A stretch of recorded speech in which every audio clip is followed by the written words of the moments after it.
बच्चों, आज इस वीडियो में हम आपको लाभ और हानि के सवालों को अपने दैनिक जीवन में होने वाले लेन देन से जोड़कर हल करना सिखाएंगे, बहुत ही आसान तरीके से। ध्यान से इस वीडियो को देखें और यदि इसे सब्सक्राइब नहीं करा है तो प्लीज़ इसे सब्सक्राइब करें। आइए देखते हैं यह वीडियो। बच्चों, हम अपने दैनिक जीवन में रोज़ ही कोई ना कोई लेन देन की प्रक्रिया करते रहते हैं। कभी कोई सामान खरीद कर लाते हैं तो कभी अपनी दुकान पर उसे बेचते हैं यदि हमारी दुकान है तो, जिससे कभी हमें फ़ायदा होता है तो कभी नुकसान। बच्चों, इस फ़ायदे को ही गणितीय भाषा में लाभ या प्रॉफिट कहते हैं और नुकसान को हानि या लॉस कहते हैं। तो आइए बच्चों, अपने दैनिक जीवन से जुड़ा एक सवाल मैं आपके सामने प्रस्तुत करती हूँ। सवाल है बच्चों, प्रिया की माँ ने थोक बाजार से 20 रुपये प्रति किलो के हिसाब से आलू खरीदे और अपनी दुकान पर 35 रुपये प्रति किलो के हिसाब से बेचे। प्रिया की माँ को लाभ हुआ या हानि और कितना? तो बच्चों, सबसे पहले यह जान लें कि जितने दाम पर हम कोई वस्तु खरीद रहे होते हैं उसे गणितीय भाषा में क्रय मूल्य कहते हैं। अर्थात क्रय मूल्य बराबर जितने दाम पर कोई वस्तु खरीदी जाती है वह उस वस्तु का क्रय मूल्य होता है।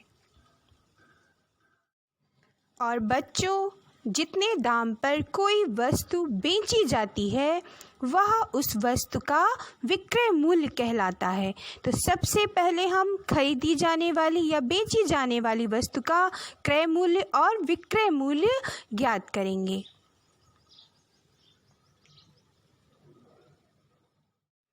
तो इस प्रकार यदि किसी लेन देन में वस्तु का विक्रय मूल्य उस वस्तु के क्रय मूल्य से अधिक है, ज़्यादा है, तो वहाँ पर फायदा अर्थात लाभ हो रहा होता है। अर्थात विक्रय मूल्य क्रय मूल्य से ज़्यादा है तो लाभ होगा। और इसके विपरीत यदि किसी लेन देन की प्रक्रिया में वस्तु का क्रय मूल्य उसके बेचे जाने वाले दाम अर्थात विक्रय मूल्य से अधिक है तो उस प्रक्रिया में बच्चों हानि हो रही होती है। अर्थात यदि क्रय मूल्य अधिक है तो हानि हो रही होगी। इस प्रकार प्रिया की माँ ने जो आलू खरीदे उसका क्रय मूल्य कितना है बच्चों? 20 रुपया प्रति किलो। तो आलू का क्रय मूल्य बराबर 20 रुपये प्रति किलो।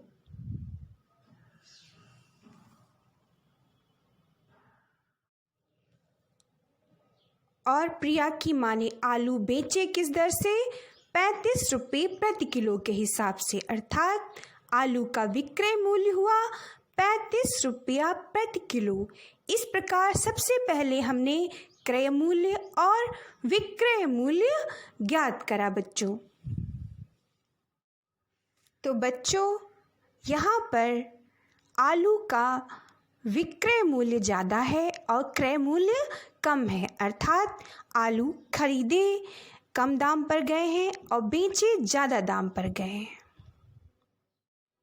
तो बच्चों, इस लेन देन की प्रक्रिया में विक्रय मूल्य जो है वो क्रय मूल्य से ज़्यादा है। अर्थात यहाँ पर लाभ हो रहा है। और कितना लाभ हो रहा है इसे जानने के लिए हम विक्रय मूल्य से क्रय मूल्य को घटा देंगे। अर्थात ₹35 से ₹20 घटा देंगे तो हमारा उत्तर आएगा ₹15 प्रति किलो। तो बच्चों, इस लेन देन में प्रिया की माँ को 15 रुपये प्रति किलो के हिसाब से लाभ हुआ। अर्थात उनको फ़ायदा हुआ। आइए बच्चों, इस लाभ हानि पर आधारित एक और सवाल हम हल करते हैं।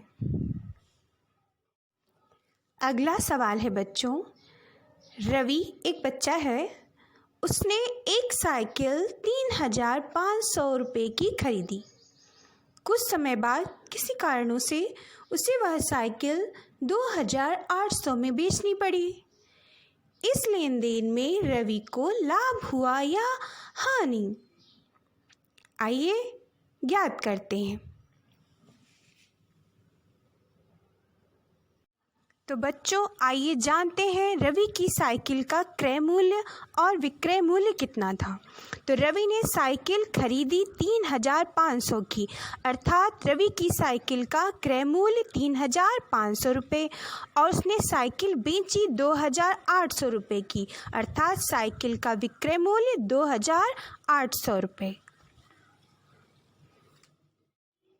तो बच्चों, इस प्रक्रिया में चूंकि रवि को हानि हुई, अर्थात हानि बराबर क्रय मूल्य माइनस विक्रय मूल्य। क्रय मूल्य है 3500, 3500 और विक्रय मूल्य है 2800। तो हम क्रय मूल्य से विक्रय मूल्य को घटाएंगे तो हमें 700 रुपये, अर्थात 700 रुपये की हानि हुई। अतः इस प्रकार बच्चों, रवि को साइकिल बेचने में 700 रुपये की हानि अर्थात नुकसान हुआ।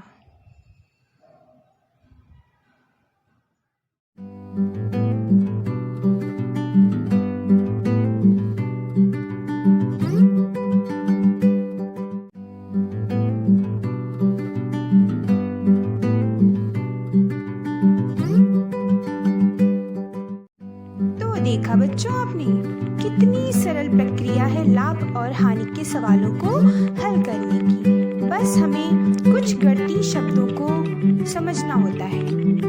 इस वीडियो की सहायता से आप और भी सवालों को हल करिए और ध्यान से इस वीडियो को फिर से देखिए, और इसको अगर सब्सक्राइब नहीं किया है तो इसे सब्सक्राइब करिए।